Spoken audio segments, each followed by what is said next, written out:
I do a popular voice on a video game called Overwatch. I play Mercy on Overwatch, Overwatch 2.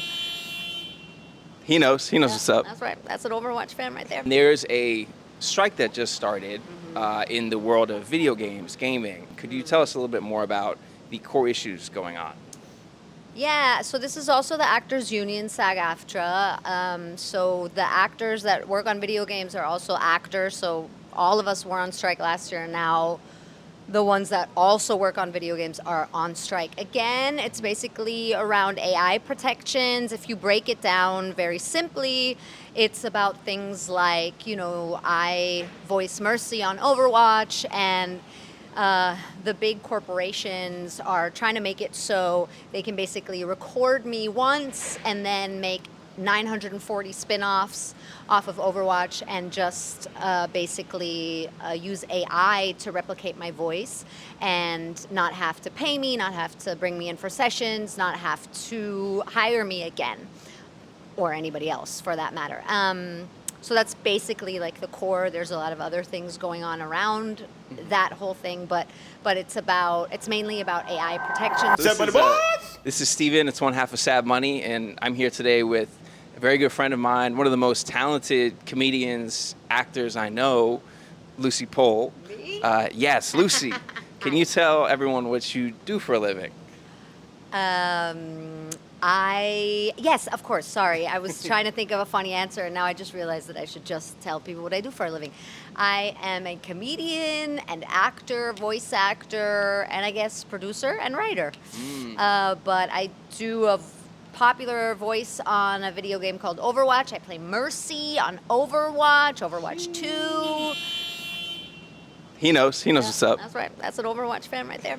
Rixa Fluxflame on World of Warcraft, Battle for Azeroth, and then a bunch of other characters on other video games. And I've done acting on TV and film, and I do comedy. I have a podcast called Immigrant Jam, and yeah. Sheesh. So what's up? See? That's what I was telling you. No, but thank you for doing the show. We really appreciate it. And there's a strike that just started in the world of video games, gaming. And yeah, that's the look. Could you tell us a little bit more about like the strike? We just had a strike within acting, writer strike, acting strike. So there's a strike in the world of gaming. Could you tell us a little bit more about the core issues going on? Yeah, so this is also the Actors Union, SAG-AFTRA. So the actors that work on video games are also actors. So all of us were on strike last year, and now the ones that also work on video games are on strike. Again, it's basically around AI protections. If you break it down very simply, it's about things like, I voice Mercy on Overwatch, and the big corporations are trying to make it so they can basically record me once and then make 940 spin-offs off of Overwatch and just basically use AI to replicate my voice and not have to pay me, not have to bring me in for sessions, not have to hire me again, or anybody else for that matter. So that's basically like the core. There's a lot of other things going on around that whole thing, but it's mainly about AI protections, which was a big core of the last film and TV strike, actors film TV strike as well. So yeah, and the one thing that I find really important is that people keep saying that it's about robots replacing us, but the reality is that it's about people trying to replace us with robots. It's about people, and that's what I think is so crazy. This is about people making those decisions and people so sort of lost in the cyber space of ultra hyper capitalism that it's only about profit and maximizing profit, and they've become machines. They themselves have become machines, and it makes no sense to me. And we were talking about this before we started recording. It's coming for everybody in every industry. In a way, it's already happened. Like if you see, the self-checkouts in supermarkets, and none of it makes sense, right? Because everybody's at the self-checkout, and and then they call a person over because the machine isn't They don't work. working, or Yeah. they don't know how to do it, Yeah. or they just feel like talking to a person. Yes. Yeah. You know, and it makes no sense because people don't have jobs and need jobs, and so it's sad. That whole thing is sad. Of course, at the same time, AI is exciting, right? And Yeah. it's exciting to see the possibilities of what we can create Right. and what we can come up with, and I'm sure there are many aspects of AI that will be helpful to us Yes. as Yeah. people, human beings as well. But I find it really sad that it's about the corporations, and if we're talking about video games, it's an industry bigger than the film and TV industry. Yeah. Tell me to shut up if I should stop No, talking. no. This is great. Bigger than the Yeah. film and TV industry. They make billions and billions of dollars off of these games, off of these properties, and I find it so sad that it's still not enough. Yeah. And that it should be so exciting that so many people play, and there's so much money to be made, and so there's so much money to go around. Yeah. But no, that if you think that way in this country, you're considered a communist anyway, right? Which is hilarious exactly. because Yeah. you should just be called a humanist or whatever. I don't know. Yeah, you know. even that term will have people going, watch out, watch out. Right. She's saying the wrong things, or he's saying the wrong things. Right. But Yeah. as it is, voice actors kind of, I think especially the ones that work on really big properties, big intellectual properties that are very successful. It's always a bit of a bitter pill to swallow because we don't get residuals. Oh, I didn't Even know though we're covered under SAG-AFTRA and we're actors, and animation, the actors get residuals, and obviously film and TV there's residuals, but for video games there's no residuals. And so that already in itself, if you look at how much an actor lends to a project, and how much the actors mean to the people who play the games, you would think it's fair that they get a profit share of the profit of that game, but that's not the case. So I feel like these AI protections in particular for the voice actors, and especially because the voice replication is further along than facial, than the facial replication. Like oh yeah, replication, yeah. Like the deep fakes and the voices. I mean, I just saw one that the Trump campaign made with Kamala's voice. The campaign made it. I think. I don't know if That's I don't know if the crazy. campaign But made still, it, but okay. Elon Musk posted it, and okay, everybody's talking about it. Yeah. And it's her voice. It's a deep fake. Okay. It's a deep fake. It's her voice saying, I'm so ridiculous and I don't do anything, and and it's her voice. They're already very far along replicating the voices and making them say whatever. And so I feel like the voice actors wanting to protect themselves is really nothing that should be such a big deal. It should be, given, of course. Let's protect the voice actors. So I've got a question then. So I didn't know that about voice acting not getting residuals. So would this be like For video games. For video games, Animation, they get residuals. Okay. yeah. Would it be like a double whammy then, where if they were to replicate your voice, so you're not getting residuals for the work that you're doing, and then you wouldn't be getting paid for this, them using your likeness, your voice going forward? Is that kind of what their goal is right now? Well, I mean, I don't know. I think that they would say their goal is to maximize profit. And maybe they would even say that their goal isn't to not hire actors, but they want to be able to not be limited by, specific language. Yeah. It's a double whammy because I think of what I just mentioned, because the voice replication AI is so advanced already that it's totally possible already, right? Yeah. It's already done, like that already exists. Yeah. Anybody can take my voice and make it say anything. Yeah. And it'll sound real, right? And for the faces, not as advanced yet, right? So I think that it's a double whammy. In voice actors already don't, say for a few like Tom Kenny and at SpongeBob and Okay. those people that are so famous Yeah. and have feel like they can be easily replaced, right? Yeah. Although voices are very unique, but still, you can replace voice actors Yeah. more easily than on-camera actors. Right. And so is a double whammy? Yeah, for sure. I mean, I think it's an industry or a part of the industry that's vulnerable, and I think that because there's such a big also load of voice lines that you need to do for games, right? Yeah. Because there's so many different situations in combat and in whatever the game needs for the character to Yeah.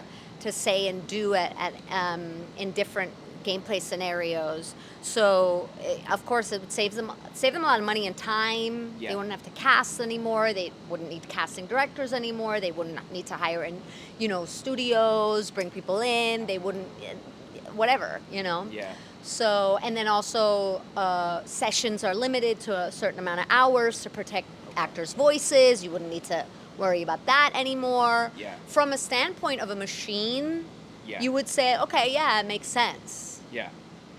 But then humans get in or the real world gets in the way. But what's the I guess. point? What Yeah. are we doing? What are we doing? Yeah. It's interesting that maybe going back to one of your points where AI could be helpful, but the way that it's being implemented is very aggressive. I don't want to say anti-human, but do you feel there's a world where AI could actually coexist and kind of work well with people? Like in these, maybe that's like a fantasy world, but do you have any thoughts about that? I mean, I think that it needs regulation. Yeah. And I think that the people that are like so anti-regulation are missing the point, you Yeah. know? I think it needs regulation. It needs evolving regulation because we all don't really know yet, right? And so it needs the same sort of regulation that, everything else has evolved, laws have evolved, and we always knew killing people wasn't cool, and then we figured out that beating your wife wasn't cool, Yeah. and then we figured out that beating your kids wasn't cool, Right. and you know what I Yeah, mean? logical. Like we're like evolving, and Yeah. we were like, oh, and it's not cool to tell a woman she has great tits, and now we're not doing that anymore. You know Right, what I mean? right, Like true. like if you don't know her, if you work with her, and so we Yeah. evolve as people. We learn and grow, and I feel like it needs regulation. So we have to kind of have people in those positions who we trust and who have the right morals and have the interest of humanity at heart, and then we'll be fine. But those people don't exist, so Yeah. everybody should kill themselves. We're joking. We're joking. Don't kill yourself. Yeah, it is crazy, like how the people running these, they don't. I mean, it makes sense. They don't care. That's why they got to those positions, I guess. I think so. Yeah. I think so, unfortunately, yeah.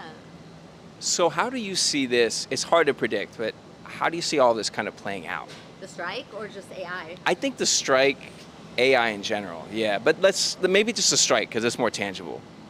Oh man, I mean, I don't want to be pessimistic. I honestly, I don't really know at all what to say. I think that there's going to be an agreement, but I think that it's always going to be the little guy who bleeds and doesn't have work, and the corporations will be fine. Either way, they're fine. They're fine right now. That's the thing that's so fucked up. Yeah. They're fine.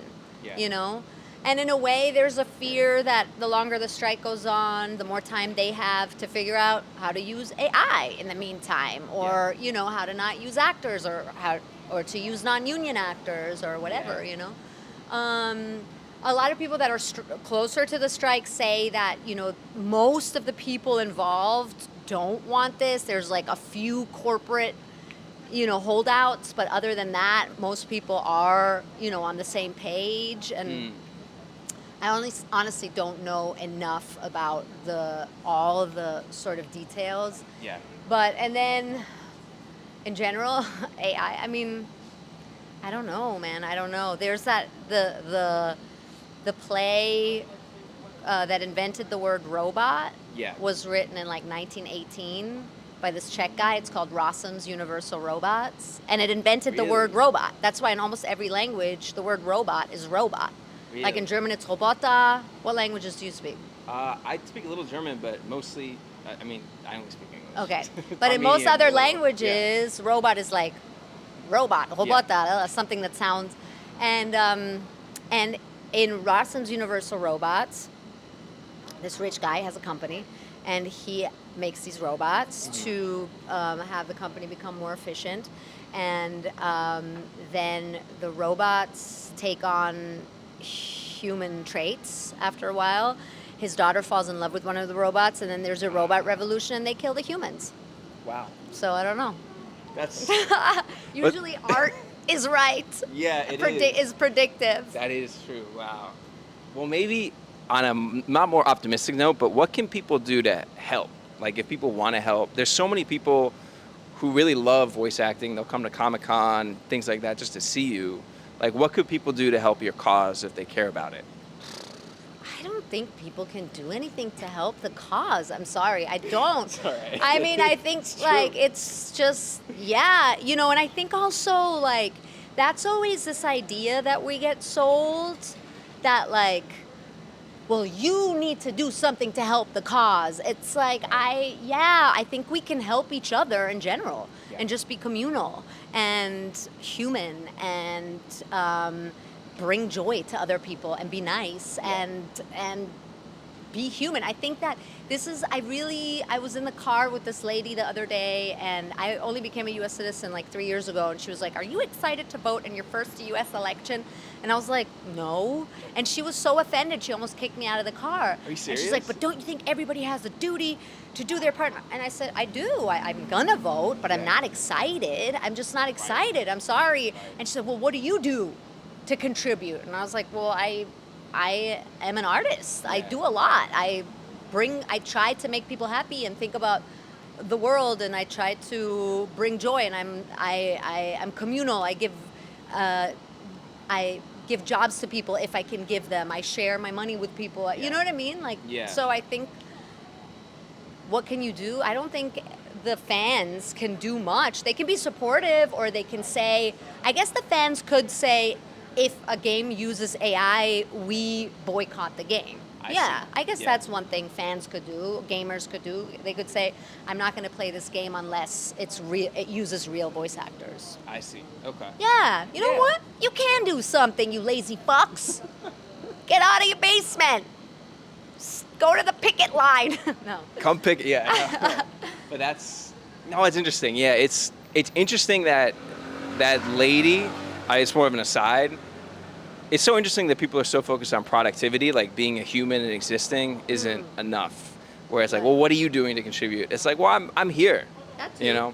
Yeah, I mean, I do think that that being communal is a huge thing. I do think that looking out for your community and your people and your friends is a huge thing, and I do think that reminding ourselves, especially in the city that we live in and this Yeah. country that's so like focused on the meritocracy and hyper capitalism, that life is not only about making money, Right. although of course it is about making money because we have to survive, Right. but yeah, so I feel like a lot of common folk do Yeah. more for the world than politicians. You know what I mean? 1,000%. Yeah. Yeah. Yeah. And I believe in voting, of course. I'm going to vote. I'm just not excited. Yeah. Like other Right. things excite me. Right. Like a good salad, Good meal. a good book, a good movie, Travel. travel. All of Yes. those things. It sounds like you speak German. We were talking before, so you grew up a little bit outside of the United States when you were younger. Could you talk a little bit about some of the differences you've noticed over time living in America, just because you have a different perspective being multicultural? Yeah, I mean, I think there's so many differences, but in terms of that whole topic, Yeah. I think education is such a big thing. Education is free in Germany, although it's becoming increasingly not free now as everywhere, but education is free. University is free. If you're a Got it. German citizen, you can go to university for free. Yeah. And like speaking about voting, election day in Germany is a holiday. Oh, okay. So I feel like that's why the turnout is bigger, Yeah. right? A lot of people here can't take the day off. They No. can't afford that. And a lot of people here don't have access. They don't have a car. They don't have money to get on a bus to go vote. They don't have 6 hours to stand in line. You know what I mean? Et cetera, et cetera. So that's a big difference, for example, that, you know, you get the day off. And then maybe people would be more excited, too, to True. vote, you know? Yeah. Education is free. Healthcare is more or less free. I mean, Germany has a reputation of like being this advanced modern country, but it's actually not. It's very old fashioned. But but I think those aspects of the like socio-political environment in Germany change the mentality that people have towards each other and towards what rights people should have and what should be basic rights that are secured for everyone, education, healthcare, stuff like that, you know? Yeah. And that those aren't like, that not everything is sort of monetized. And I think people are pretty political in Germany. People talk about politics a lot, and not everywhere, of course, but sort of in general. Yeah. I think outside of the U.S., the thing is that the U.S.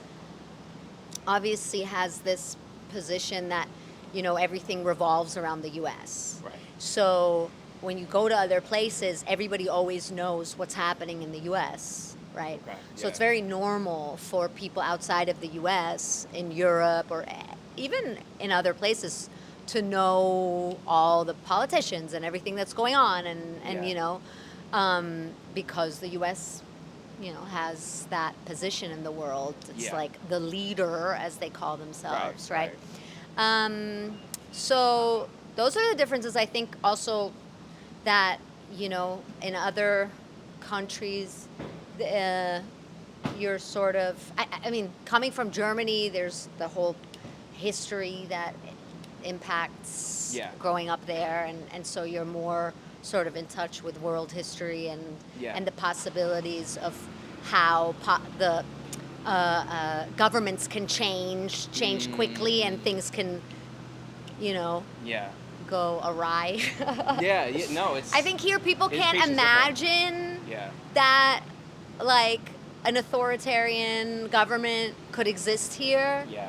But I think people in Europe, having had the experience of that happening Seen it. sort of overnight, even though there was of course, years of a build-up, but still, Yeah. Okay. Should we get? yeah, I think that's different. Yeah. Food is better. Ooh. Food is better. Food is better in what way? Food is healthier. Yeah. Definitely in Germany. Yeah. Eating the way people eat, they eat healthier. Yeah. I think Monsanto is like banned in Germany. Is banned. I think Wow. GMOs are banned there. They're definitely banned in the UK. Yeah. I think they tried to ban them in Germany. But there's more of like, you know, a focus on that for sure. And the US is like number 12 on the list of developed countries in terms of food insecurity, which is wild, Yeah. as like the richest country in the world. Yeah. With the resources that we have. And everything. Yeah.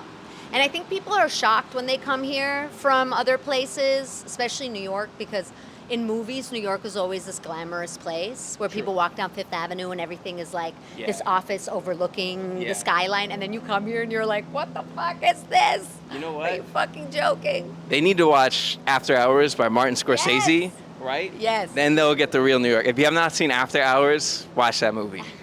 We're back to that, basically. We are back to that. 1980s Soho. Yeah. Yeah. I feel like some people would want that back too. When you talk to people who've lived here since, like, a lot of people in my building, they've been there since the 70s, and they're like, it's fine now, but they do miss some things from like old New York. Yeah, for sure. I mean, I grew up in Soho in the 90s, and for wow. sure, yeah. That's definitely different now. I grew up on Green Street. You grew up on Green Street? Mhm. Wow. Um, I lived on Sullivan for like 2 years. oh yeah? Yeah. Yeah. This is how New Yorkers bond right now. This is what we're doing. No, but of course. I mean, that's a normal thing. It's Yeah. always like that. People are always like, all the old times were better, I guess. Yeah. But I think in terms of like for in particular for artists, yeah, it was a better time. That's a good question too, I guess, around like how are artists treated differently in like Europe or Germany? How are they viewed in Europe versus America? And how are they treated? Yeah, that is interesting. I mean, I think that there's a lot more money uh, for the arts available, especially in Germany. Almost every town or city has a theater Wow. uh, subsidized by the government. Oh, wow. And Okay. so they're beautiful theaters, and they have ensemble. They work with ensemble casts, which so that means that it's like actors who are employees at this theater all year round, Okay. and they have a job Yeah. and healthcare and everything. And so, yes, I think artists do have also more traditionally of like this, like in some places, like in Austria, like in Vienna, the actors who are in the ensemble of the main theater, the Burg Theater, they are like kind of like royalty a little bit, Oh, you wow. know? Okay. And so there's kind of more of a like a reverence for artists, I think Yeah. in some places in Europe. But at the same time, I feel like this is a country, it's not all bad. You know what I mean? Right, Like for right, artists, it does sort of put forth, because of the adversity and the hustle and the kind of dog eat dog nature of this place. I think that a lot of artists, a lot of great artists are sort of born or emerge here because Yeah. you know and there is a freer mentality, especially in New York, than in most places in Europe from my experience. So Like with what you can do and everything like that. and how you live your life. I mean, New York is Got it. singular in that way that people are. I always like New York is chaos, right? Yeah. New York is like anarchy, and everybody just does whatever the fuck they want here. Yeah.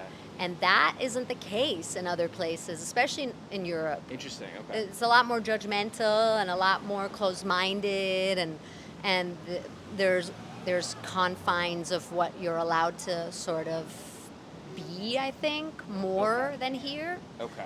I'm not speaking for the rest of the country, and I'm not, I obviously have my perspective Yeah. as the person I am, and so yeah. But this city is unique in that way. Yeah. And that's why people come here, and you can find everything here. Yeah. You know. Yeah, there's so many like subcultures. If you're like a jazz musician Yes. or you're a comedian or whatever, it's not I just monoculture. went to the Gotham Pulp Collectors Club the other day. I don't even know what that is. That's wild. What is that? It's the Gotham Pulp Collectors Club, and that only exists in New York. And That's crazy. you know That's what I cool. mean? And I feel like the immigrant communities here really get to have communities, Yeah. and they're not just sort of on the fringes. They're part of the city.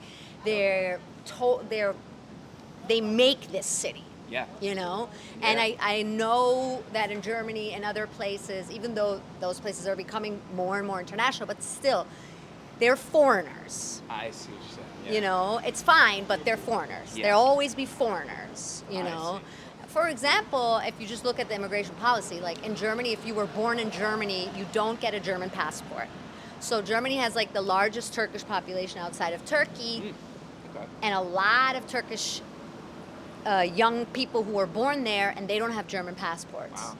And Yeah. you know what I mean? Yeah. that's So, interesting. and I don't know what it's like in France, but I know that in most European cities, London is a little different, but the immigrants are not really allowed to really Yeah.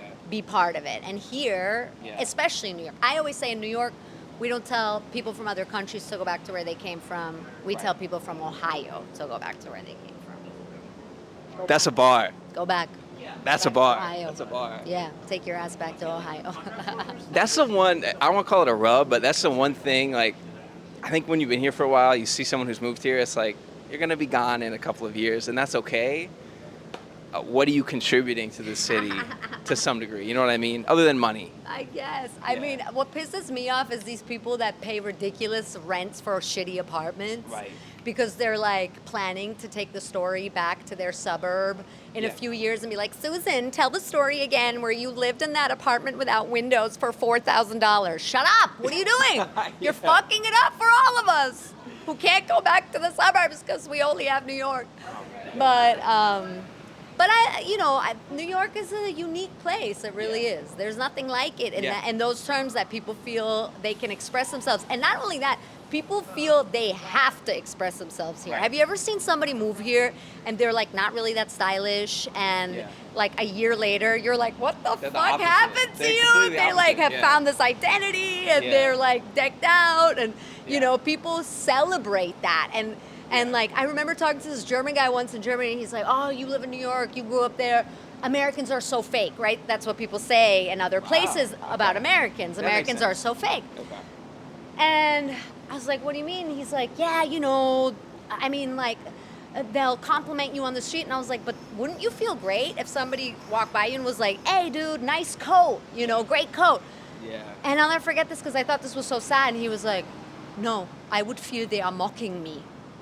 And I was like, what? I was like, why? You don't think your coat is great? And he's like, no, but why are they talking to me? And it's like so sad, right? And so like here in this city, people celebrate that. If you are wearing a fucking crazy outfit, you know you're going out and you'll be celebrated. Right. If you do that in Germany, yes, it's changed for sure, but you'll get stared at. And you'll feel uncomfortable. And maybe now it's a little better. Some people will go, oh, nice shoes. But it's not going to be like here where people are like, yeah, fucking express yourself. Yes. Be different. Yeah. What? You're not different? What are you doing? Celebrate, yeah. You know? And they want to know who you are. They want to know who you are and they want you to express yourself and then you find your people and that's unique. Yeah. And definitely very different than Europe, which is a place that is like in general sort of more closed-minded. Yeah. Yeah. That's very interesting. Yeah. Thank you. Because again, as Americans, sometimes we don't travel enough. It's great to hear a perspective from someone who's like lived outside of the country as well. I mean, I've also traveled a lot throughout the U.S. and the U.S. is a wild place because you go to like Wyoming or Mississippi and you might as well be in a different country from New York. Yeah. You know, so. Yeah. Yeah. So, life as an artist, life as a working artist in SAG. That's a flex. I'll say it.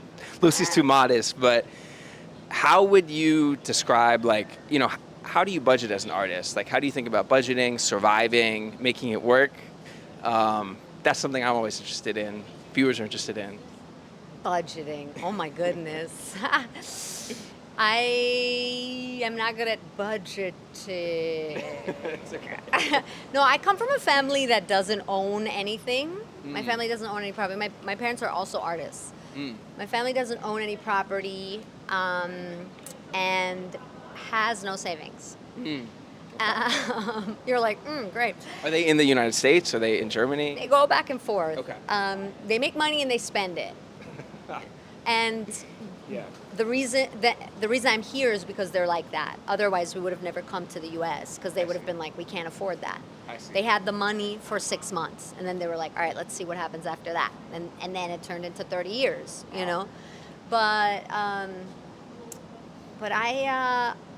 I have always had a job always since I was like 14. I always did something. Babysitting at first, then I worked at theaters ushering, like $10 an hour. Then I worked, at different theaters. And then I moved to Berlin and went to acting school there because it was free. And then I got some acting parts, but then it kind of took a dip. Then I like sold ads. I like went around to restaurants and had to get them to sign up for ads. I worked at a high-end architectural hardware company taking pictures of doorknobs. I waited tables for 7 years. I've done a lot. I always had a job. I kind of, for me, always saw to it that even if it was a little bit of money, would always be coming in. Yeah. And then I quit waiting tables, and since then it's been 10 years now that I've not done any other like side work. But I translated, I worked and stuff like that. Which is amazing, by the way. 10 years of consistent work, I'm gonna say that's amazing. But I've always had that mentality. Like as long as a little bit of money is coming in every month, I'm good. And I've tried to save money just because I know I can't get anything from my parents. Right. You know, so. Right. Yeah. So I think that's how I've never sat down and made a budget. Yeah. But I've also not let my account go down to zero. Right. Yeah. And either. And I've been lucky. You have to be lucky as well, obviously. Right. Yeah. It's so both your parents were also artists.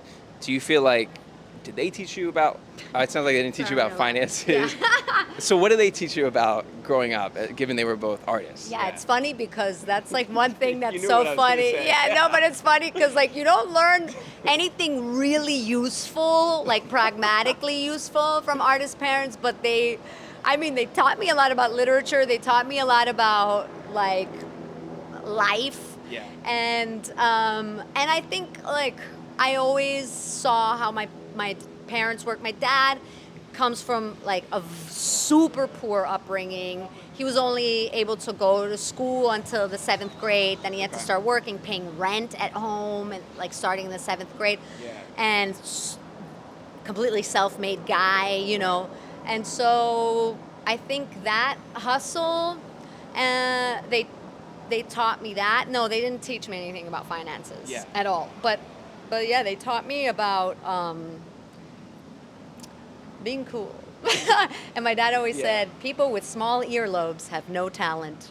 They taught me that. I hope my earlobes are okay. I hope they're okay. Damn. Yes, okay. They're good. They're good. Okay, they're very soft. I've been told that people whose second toe is shorter than their big toe have no talent. And that's only because his second toe is like 9 feet longer than his big toe. But I believed it when I was a kid. I was like, oh my God! I would look at people's toes and be like, oh, that person has no talent. Oh my God! Oh my God! What are they gonna do? Wow. He sounds very interesting. Yes, they're interesting people. According to Lending Tree, there's an article on CNBC, 22% of millennials, 19% of Gen Z, they're going into debt over dating. So dating? Over dating, yeah, dating. Why? Because they're paying for meals? They're like paying for meals, or it might just be credit card debt or something, but they're going into debt over dating. Wow. Do you think people should go into debt over dating? Like, how should people approach dating and money? Like, what's your opinion and thoughts on that? I think that this thing that America sells people of going into debt is a problem. Yeah. That's very different in Europe. Very, very different. Don't go into debt. This is also, I should have said that earlier. I've never gone into debt. I've never had to. And I'm not shitting on people that have to, of course. Like I said, you have to be lucky too, and I understand that some people don't have a choice. But the fact that like people here have 12 credit cards, and it's normal, and the fact that your credit score goes up if you don't pay all your credit cards off, but you just pay a little bit, is so fucked up and so wrong. Yeah. So I feel like that's a big thing. Don't go into debt. I remember waiting tables with this girl, and she was like, I put my college tuition on credit cards, and I owe $60,000. And I was like, oh my God, how can you sleep at night? And I'll never forget this, because she looked at me and she goes, like a baby, because I'm living the American dream. And I was like, oh my God, no. You know what? Actually, it's kind of genius now because you can forgive credit card debt. You can't forgive student debt, which is really fucked up. Yeah. Wow. I don't know if that's what she was thinking, but maybe. Still. But I feel like going into debt over dating, I am so confused about what that actually means. What is that? Does it mean they're buying gifts, or how many meals could you pay for a date? I don't understand really what that means. The way I look at it is maybe certain people when they're dating, they're spending and creating a lifestyle that they can't necessarily afford. Because they're trying to impress somebody. But are they dating different people, or is it always the same person? Because how long can you lie to that person and pretend that you're a rich dude? Like that? What was that guy? the Tinder swindler? The Tinder swindler, exactly. Oh apparently my God. Pretty long. You did it pretty well. Yeah, right. I think that you shouldn't go into debt over dating, but also, I'm this person that always dates people that don't have money, and I don't like drink. I don't really need a lot. I don't know. I You don't look know. for different qualities in people. It's not, just money or something like that. I guess so. Yeah. I know, but I think my final answer, don't go into debt over dating. Yeah. It shouldn't be that. Yeah. That sounds stressful. It sounds crazy, yeah. Yeah. When I read that, I'm like, this can't be right. But you know what? Yeah. That also speaks to the relationship now that like people have to dating, Right. right? That it's like, Transactional. yes. Right? No, Yeah. I don't like it. I'm not a fan either. I don't like it. I It's don't like- like it. I say, see somebody you like, go up to them and be like, hey, want to sit in the park and talk? Got it. Lucie's got it. Lucie's got the vision. Listen to Lucie. She knows what's up. Yeah. I always like to leave kind of the viewers with, is there anything you want to leave the viewers with? Like anything top of mind that you feel is important, people should know, you want to talk about? I don't know. Love is the answer, not money. Money makes you sad. That's right. Sad Money Podcast. What? We can do a little heart. I was like, what is he doing? Lucie, thank you so much. Thank you so much. Thank you for having me. Thank you. Follow Lucie on everything. What Yes. socials? Yeah. Let 'em know. You Love Lucie on Instagram, the letter U, LOVELUCIE, and Lucie Pohl Comedy on X. I don't use that. Lucie Pohl on YouTube. Listen to my podcast, Immigrant Jam Podcast. Listen to it. Go to her show once a month. Yeah, come to the show. First Friday of the month. That's right. All right. Sad Money out. Peace. All right.